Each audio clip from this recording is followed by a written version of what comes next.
Khomeini صاحب خاموش ہو جائے، ایران خاموش ہو جائے، غزہ مارے جا رہے ہیں، وہاں مارے جا رہے ہیں، کہاں کہاں اس میں فساد، پورے فساد کا جڑ ہے امام خمینی علیہ الرحمہ۔ سلواسی میں ایک جملہ کہ غدہ سرطانی، کیا مطلب؟ یعنی یہ گلٹی ہے جو کینسر کی گلٹی ہے۔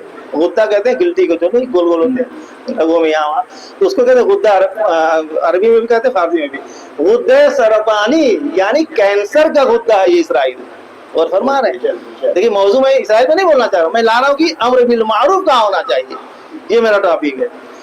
اگر خاموش ہو جائے تو دیکھیں کیا تلخ مچے گا۔ آج ایران واقعا اگر پیچھے ہٹ جائے تو یقین مانیے گا پورے ایشیا میں، پورے گلف میں، تمام اسلامی کنٹریز پہ اسرائیل امریکہ حاوی ہو جائے گا، مطمئن رہیے گا، نوکر ہو جائیں گے، نوکر۔ اور فرمان آپ ہم سے بہتر نہیں جانتے، اس میں نہیں بولنا چاہتے۔ تو امام نے کہا تم لوگ نہیں دیکھ رہے ہو کہ نیکیوں پہ عمل نہیں کیا جا رہا ہے، کوئی اذان سن نہیں رہا ہے، کوئی جو ہے اخلاقی عقیدت کی بات نہیں کر رہا ہے، کوئی نماز کی طرف توجہ نہیں کر رہا ہے، تم لوگ نہیں دیکھ رہے ہو؟ یہ کیوں کہا امام نے؟ حتماً کسی نے سوال کیا ہوگا کہ آقا پھر آپ کو کیا پڑی ہوئی ہے کہ آپ جو اتنے بڑے مورچے کو لیجیے اور اتنا جو اس کا نتیجہ یہ ہوگا کہ شہداء کربلا واقع ہوگا، یہ تو اس کا نتیجہ ہوگا۔ آپ حضرت پڑھے لکھے ہیں، میری بات سمجھ رہا ہوں، میں خلاصہ بیان کر رہا ہوں۔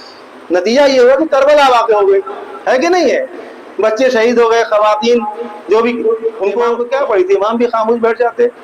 امام نے دیکھا نہیں، یہ اسلام کا تقاضا ہے، فقہ شرعی بھی امام جانتے تھے، خود امام تھے، اپنی ذمہ داری سمجھا کہ میں نہیں اٹھوں گا اگر تو یہ پورے اس پہ حاوی ہو جائے گا۔ سیم وہی منظر ہے جو آج ہو رہا ہے، سیم امام سے، اس کی بات الگ ہے، کوئی تحلیل نہیں ہے، لیکن تمثیل کی برابر میں کہہ سکتا ہوں مثال کے لیے کہ سیم وہی منظر ہے جو آج ایران اٹھا ہوا ہے۔ وہ فرما رہے ہیں وہ بھی بیٹھ جائے۔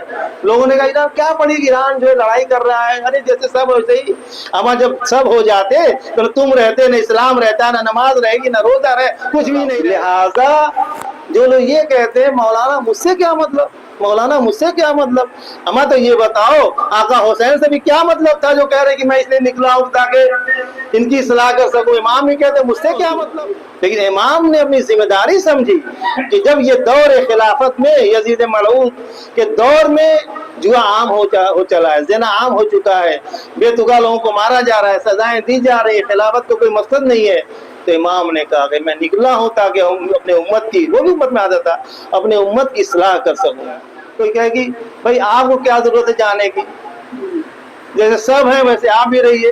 یہی تو آج مسئلہ دیکھ لیجئے، آج جو اسرائیل ایران کی جنگ ہو رہی ہے، ایران بھی ظالم کے خلاف خاموش ہو جاتا تو کیا ہوتا؟ غور فرمائیے۔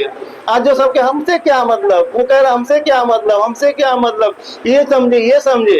اگر یہی ایران بھی سوچ لیتا کہ جو یہ ظالم بادشاہ ہے جو مظلوموں کا قتل کر رہا ہے، بچوں کا قتل کر رہا ہے، خواتین کا قتل کر رہا ہے، میں بھی خاموش بیٹھ جاؤں تو یہ ہو ہی نہیں سکتا۔ نقطے کی بات تو یہی ہے کہ وہ امام حسین علیہ السلام نکلے تھے، آج بھی حسین جو وہ بھی نکلا ہوا، کسی اور میں طاقت نہیں ہے، صرف حسینی ہو، حسنی ہو، اہل بیت خاندان کا تبھی جرأت رکھ سکتا ہے۔ اسی لیے خامنائی صاحب نے آپ دیکھا، آپ دیکھتے رہتے نیوز، ہم سے بہتر جانتے ہیں، کوئی خوف نہیں ہے، کیوں؟ اس شخص نے اپنا رہبر اللہ کو مانا ہے، اپنا رہبر نبی کو مانا ہے، اپنا رہبر امام کو مانا ہے۔ اور جو سر نماز میں جب خامنائی صاحب کی اللہ کے سامنے جھک جاتی ہے تو کہا جاتا ہے جو سر اللہ کے سامنے جھکتا ہے وہ سر کسی اور کے سامنے کبھی نہیں جھک سکتا ہے۔